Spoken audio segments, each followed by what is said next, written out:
Now available for the first time in paperback. Stop Simping in the Workplace. Men, learn what you need to know in order to protect your job from workplace predators with Stop Simping in the Workplace. Available in paperback at online booksellers everywhere. Recently, Marvel editor Heather Antos decided to quit her alleged dream job at Marvel, editing Marvel Comics, to go work at a sports betting website as its editor-in-chief. And when I take a look at Heather Antos' resignation, it's a textbook example of what happens when you have a predatory female in the workplace and what predatory females do when things are about to hit the fan. Now, Heather Antos is someone who many comic fans believe was grossly unqualified to work as an editor at Marvel. This was a woman who only worked on one project in her whole career, and this was supposed to be an anthology book, and the anthology book was supposed to be a book about noir stories. Now, when I think of noir stories, I think of movies like Sunset Boulevard, Human Desire, and 14 Hours. Hard-boiled, gritty crime dramas featuring a mystery and suspense, and they're usually done in black and white because the story is very dark. However, the book Heather Antos was alleged to have edited featured stories about Vikings, pirates, and ghosts, but no stories about mysteries. So when we take a look at the book that she said that she edited, it was a book that was supposed to be about a noir genre, but it featured stories about Vikings, ghosts, and pirates, and that clearly showed me that this woman clearly was not qualified to be an editor at Marvel. However, because she kept going to Comic-Cons and buttering up editors at Marvel, these workplace simps decided to just give her this job just because they liked her.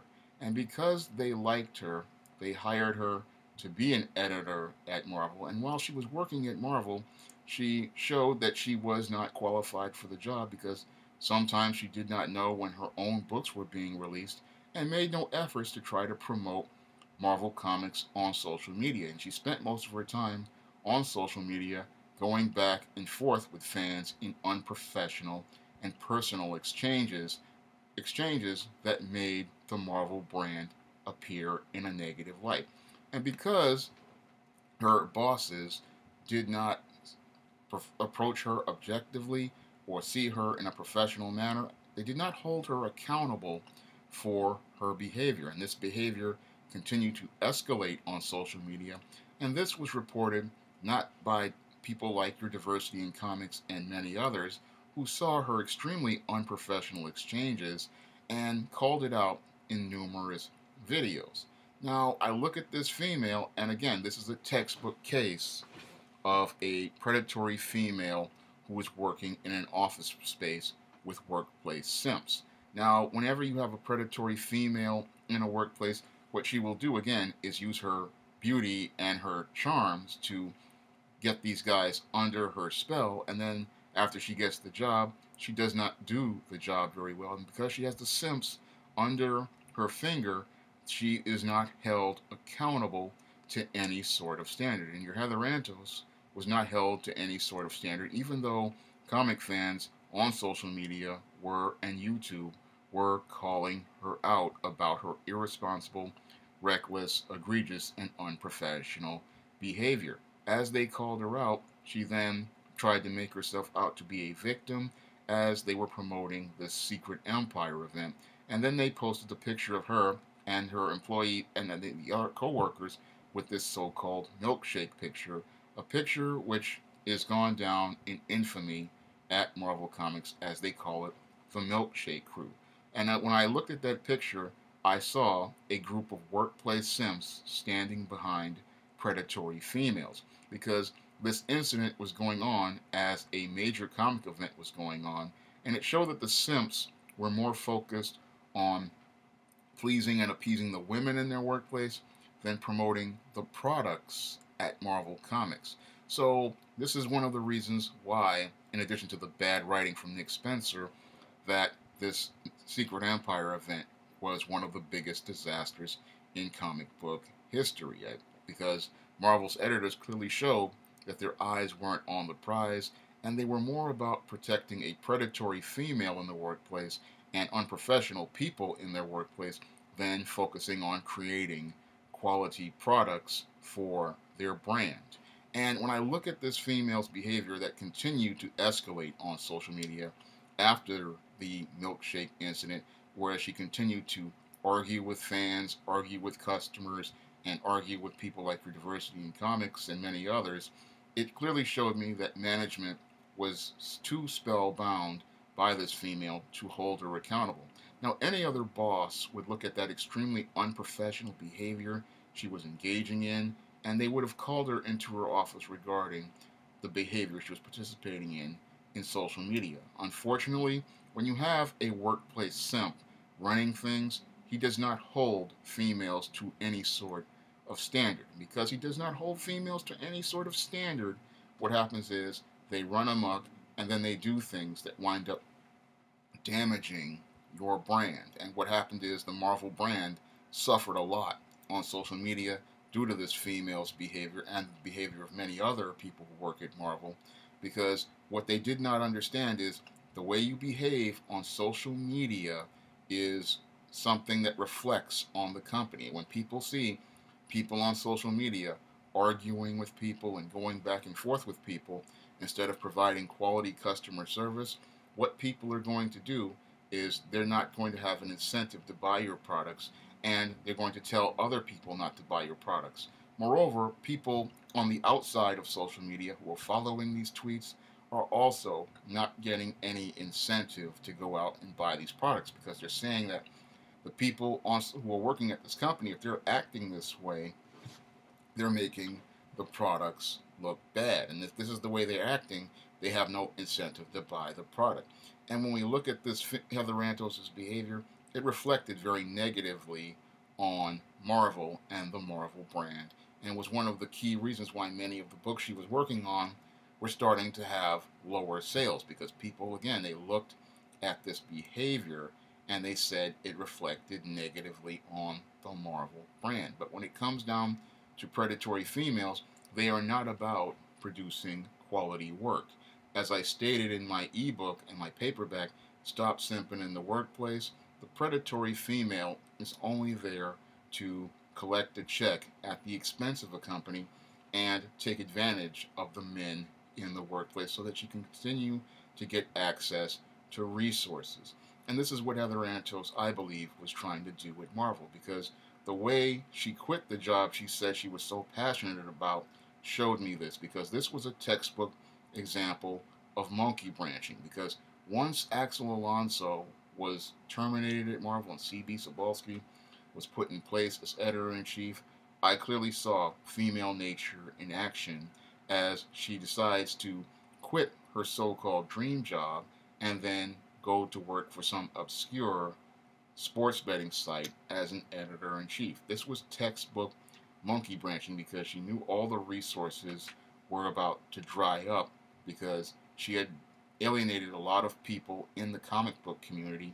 And usually what happens to make these females quit is the fact that they have literally screwed up so badly or done something so egregious that they want to get away from it before people find out about it. And I believe your Heather Antos did something to that effect, because when it comes down to a lot of female employees, just when they have really screwed up really badly, they want to call themselves saying that they're quitting because they're not happy, the job isn't working out for them, or something to that effect.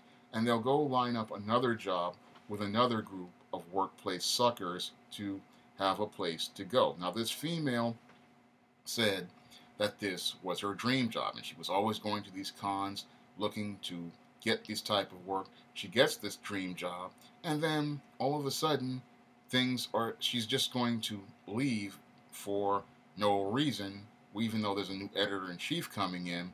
And I look at that and I say to myself, this is a textbook case of a predatory female, because predatory females, before they screw up something badly, they want to go and find a place to go. So they monkey branch from one place to another place, and this is what they do to avoid the big explosion before it explodes.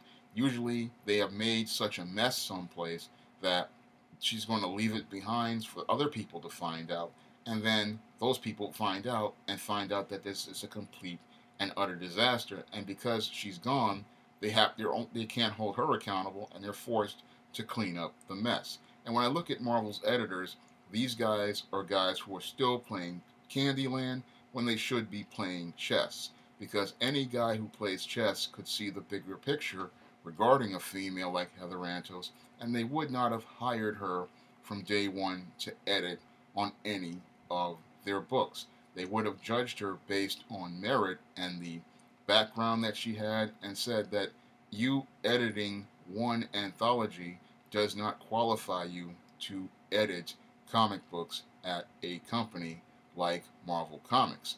You have to have more editing experience than that, and you have to have work on more projects than this to show us that you have a consistent track record as an editor. Because in the publishing industry, you usually have to show a background of editing and writing skills on more than one project in any company to be considered qualified. But with this female, all she did was find the weakest male in the room, ran a good game with her mouthpiece, and then was able to secure a job at Marvel Comics. And what she did after that was to, again, she used Marvel to get the Marvel name on her resume, and then used that to monkey branch to another position. Because this is how females make themselves appear to be bigger than what they are. They take advantage of workplace simps, get what they want out of the workplace simp, and then move on to the next target. And many men who are workplace simps just can't see the bigger picture, and they can't see how they're being used by predatory females who look to take advantage of them and look to move their career ahead at their expense. Usually these females who are predatory do absolutely nothing on the job. They use other men to do their work for them, and then they take the credit for that man's work and then get promotions at their expense, get raises at their expense, and move their careers ahead at their expense. Heather Antos, as I see it, is the same type of female. She used these guys at Marvel to get her career started, and now is looking to use another company to continue to move ahead. She says that if that Marvel was her dream job, but when it comes down to predatory females, their only dream is to take advantage of other people. Because if they were so passionate about working at Marvel, this woman was so passionate about working at Marvel, she would have made efforts to produce higher quality work than she did, and she wouldn't have spent time attacking and berating fans on social media.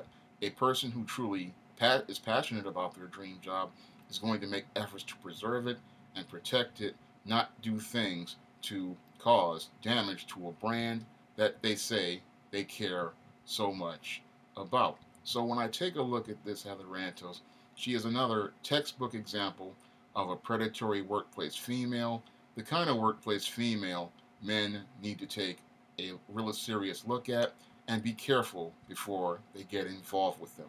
If you want to learn more about predatory females in the workplace, I urge you to pick up the paperback or ebook edition of Stop Simping in the Workplace, because this is a book that will teach you all about these female workplace predators and how to avoid them. That's all I have to say for this video. You can comment, rate, and subscribe.